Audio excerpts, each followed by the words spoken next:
Hi, this is Auntie Kay, and we're going to talk about problematic ethical do's and don'ts in Western civilization divination circles. So, when people talk about things like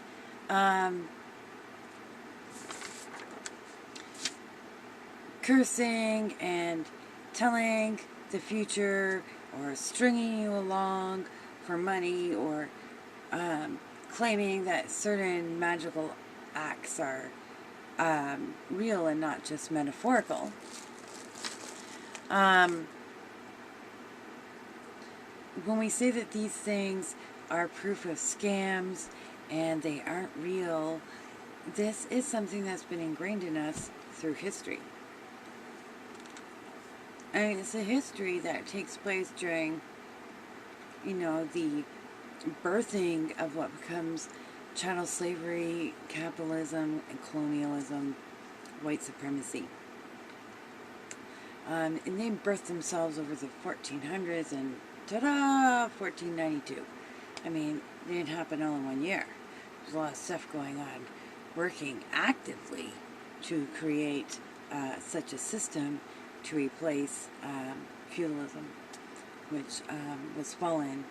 Even though they were denying it was fallen, they knew it was. The rulers were looking to create something to hold them up and keep them up there, and the church was actively helping because, they birthed those empires on purpose because their existence was based on empire.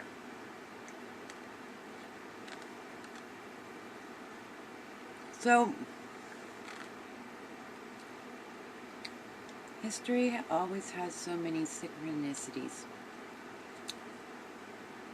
When we look at where these ideas come into Europe and spaces that are recorded, we see a lot of synchronicities.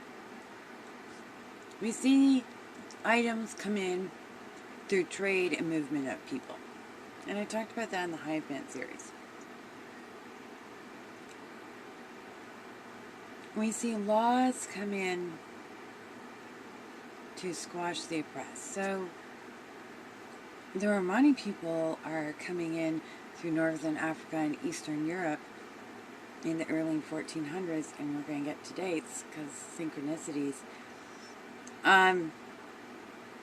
are coming in, and they're not coming in as merchants and as, ambassadors and, groups breaking out treaties and working out wars and all these ways. They're not coming in for any of that. And they're not coming in and paying into the land systems that are failing and falling apart and being reworked.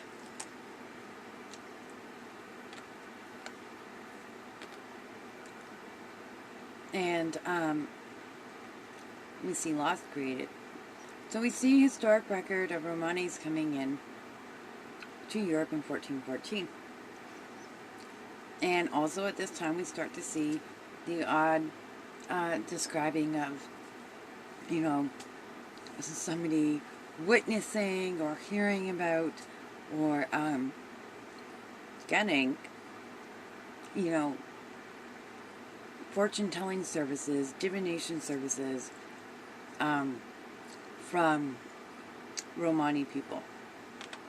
And I think the first one that's talked about is palmistry, and the second one that's talked about is, I'm not sure if it describes crystal balls or just fortune-telling. Sometimes that's just used blankly. Nobody's interested in recording historical accounts. They're just historical bylines. Because some people's history is recorded and studied and fantasized about into new histories, and other people's is looked down on and unrecorded. And yet both are appropriated under these new systems of, you know, colonization.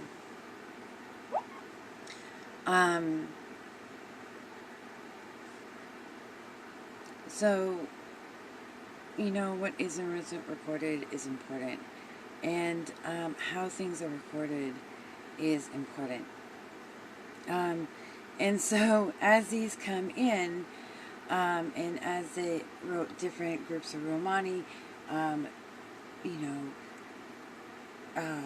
move throughout Europe, different laws come up, and they are interesting too. But these are the things that they're saying, and you also have to understand this is as, like, you know, feudalism, like I said, is falling, and they're desperately trying to build something else. And feudalism was felled by, like, peasants, by witches, not by occultists, by peasant witches. You know, and yeah, the plague helped, and Europe really wasn't prepared for that. And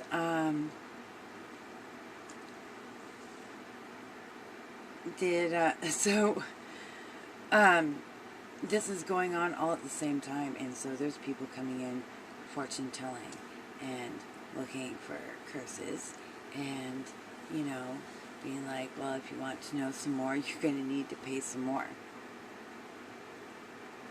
You know what? If you're outlawing their practices with your laws, and still going to them for those practices, you're going to pay for it. It's an energy exchange, and it's one many colonized nations have adopted since. You know, the Romani adopted the same thing. You're from the outside, you're going to pay. You're forcing your system on us while saying that our means of living can't be used. So, but you still want us to do them for you secretly or quietly. You're going to pay. So, the things that people aren't using their tarot cards for and the upper practices so much, they're going to Romani's for. Who's cursed me? Who's doing me harm? You know, do these magics for me. Read my palm, read the crystal ball, read the cards. So,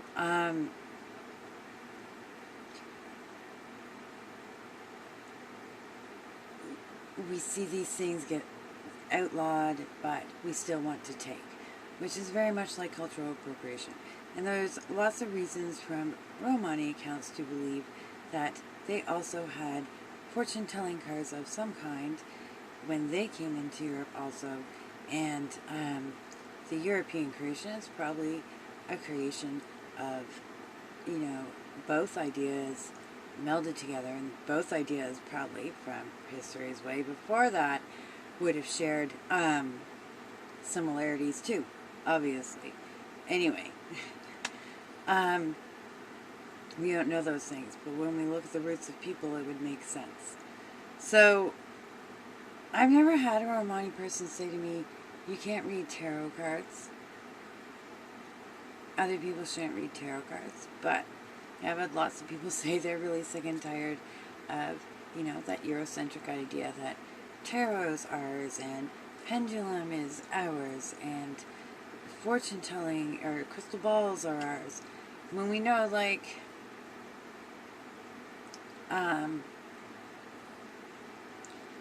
there's clear paths of these things coming into Europe in the 1400s. Nobody invents divination methods in the 1400s.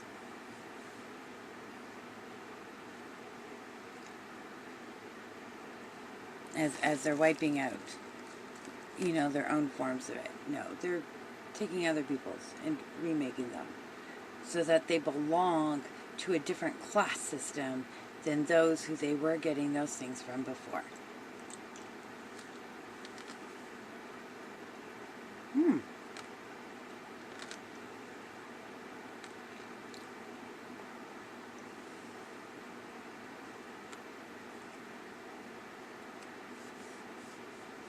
SmartyPeas.com in a minute. Okay. So,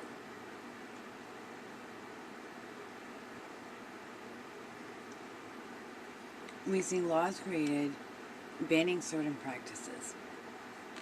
And today,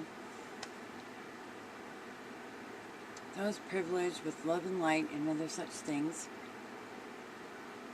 are the ones who are saying, those looking for curses, those telling the future, those saying certain magics exist, real and not metaphorically, and those stringing you along are fakers and scammers. That is historical. I don't care what your reason is or what your modern today's proof, why it's different, why it is now, excuses, because no. It's all an impact of, a result of, things you don't understand about, and it all comes from imprinted prejudices from when these were outlawed, and so now they are morally wrong. So, my daughter's Romani, but I don't have any rights to Romani culture. But I have talked with them, as I have talked with people from other backgrounds about various types of understandings of why we do certain things, and like understandings of what divination is there for, how it's used, how it manifests its reasonings. And they are so similar and universal. And there's also similar and universal reactions to the effects of, this time period. The birth of colonialism.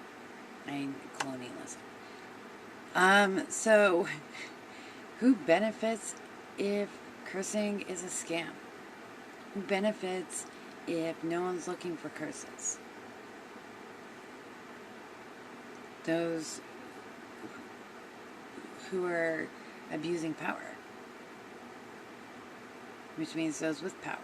And who benefits when we do look for curses? The hurt, the injured, the disempowered. Colonized peoples are at any cost and through any methods and means going to adapt and keep being able to look for curses. There's so many various levels of things people might call curses with all different names, so to just be blanket curses.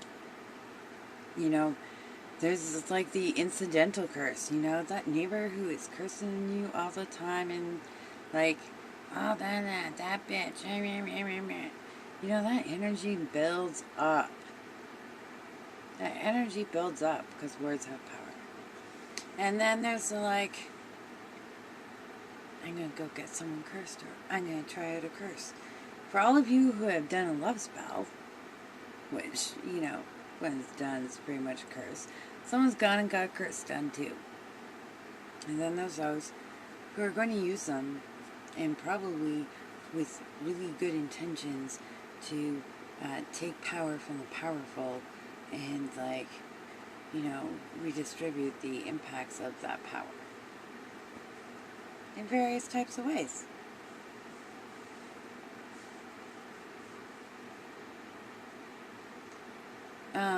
People can tell the future, depending on their types of divinational practices. There's those with the ability to tell the future, just like there's those with the teachings and abilities to look for curses. And just because, you can't tell the future doesn't make it a scam. That other people can, because other people can.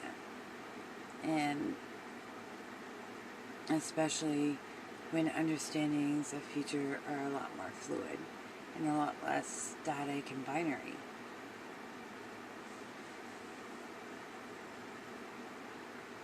Europe likes our cultures to be static, but they get to keep changing theirs to absorb ours and take them from our supposedly static cultures. It doesn't make something European. And we have to have the respect to recognize that and look at the harm we've done to that and recognize the imprinted biases and racisms out of that on what we define as good divination and bad divination, right? So certain types of magics that are less hypothetical than some European practices say they are. Those exist in various different peoples around the world, right? And when you have cultural exchanges with people where you exchange, understandings of each other, not like absorb and take in each other's practices, hold space for their truths, you get to learn so much more about what like core and essence things were. You protect and look after. You're going to look for curses. You're going to look ahead to the future. You're going to unbalance power that might rise. And when colonialism is implanted, and you are no longer allowed and you are punished for doing these things that help you get through the suppression that is coming, just en masse, globally, all of a sudden, when they suddenly want your help, you are going to charge them. And the deeper you want that help that has been deemed a scam or a fake, the more you're going to make the person cough out the money. So, whatever circles you move in, before you deem what makes somebody a fake or a scam, consider who it benefits if it actually isn't real. And that what you're seeing of how that person practices in the outer world is probably really different than how they practice in the inner world. There's practices and things I do in certain circles that I'm never going to put on my online shop. But tarot has become a practice that I can safely use for those purposes without using my culture. And also, like, reading styles in some groups change in divination when they're divining for the outside versus divining for the inside. There's parts, when you claim what is and isn't sound or real or fake or a scam or moral,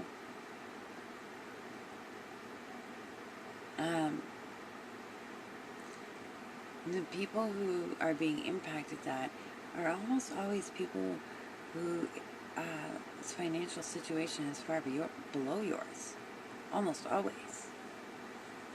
Well, unless you're picking up the moralistic judgments of the classes over you.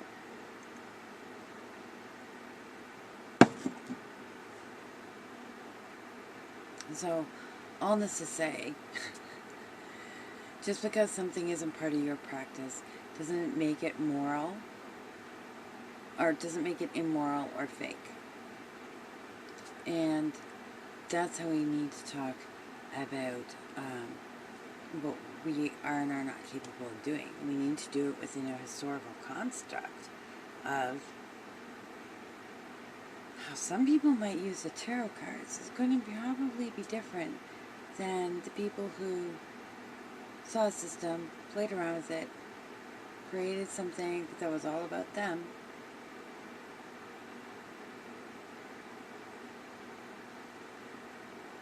and then protected it outside of, protected it only for them.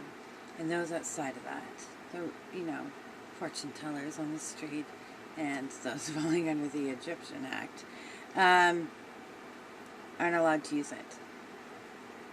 So when we understand that this is how history has created our base understandings of right and wrong, we really have to be careful about how we say and what we say and where we say tarot has come from.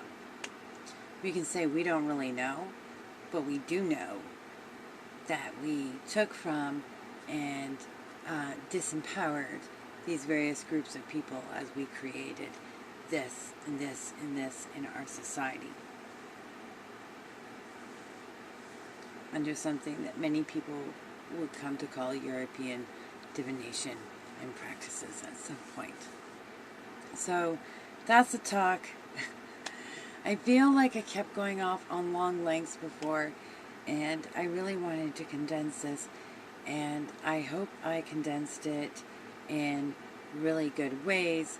And before I post it, I will probably put in information as I go along. And yeah, I'm sitting here thinking, it's one of those ones where it's like, did I go in the full circle I wanted to go? Let's hope so. I will look, and I will put in little keywords to help us out along the way. And, so let's be more open to thinking there's a whole lot of history that this current society has never bothered to understand or has erased. And there's a whole lot of changes and moving forwards that have occurred from that.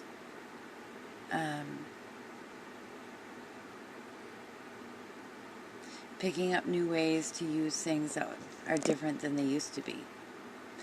And that doesn't negate that it came, that it didn't come from Europe, just because that system is one we've all picked up and are using now. That it's a story of colonialism, and we just need to see how it's imprinted in what we consider real and what we consider truth and what we consider history, and it's all really, really tied together. And so I just want people to think and be careful about this as they move forward, and as, tied into the question of, what about diverse decks? Well, how can we change how tarot reads when it had been retold to tell a European truth, which it told, of capitalism, colonialism, hierarchy, white supremacy? It told it as it birthed it through the 1400s. So I think it's definitely important to say, well, if we changed it and used it in telling the truth of this new and horrible world, let's rework how it looks, and let's tell new truths with it for the worlds that we're all trying to recreate. And as we do so, let's recognize, where these moralistic ideas are harming practices that, are known for this. And I would say most especially Romani, hoodoo, voodoo, and in other strains of these practices were most impacted with, those direct lines of thoughts of curses and telling the future and stringing you along for money. And so we really need to recognize, how Romani and black people, spiritual divination systems have most especially been impacted by, saying that these things are scams and fakes. And then look at, these two obvious points of entry in tarot being the Arab world and Mamluk cards and whatever the Romani were using, but they have lots of reason to believe they were also using cards. Do you see the ties, folks? It's it's a it's a pretty direct picture, and so it should help us change how we look at it, and how we want to study our own past and ancestors back further, prior to the fall of feudalism and the rise of witch hunts.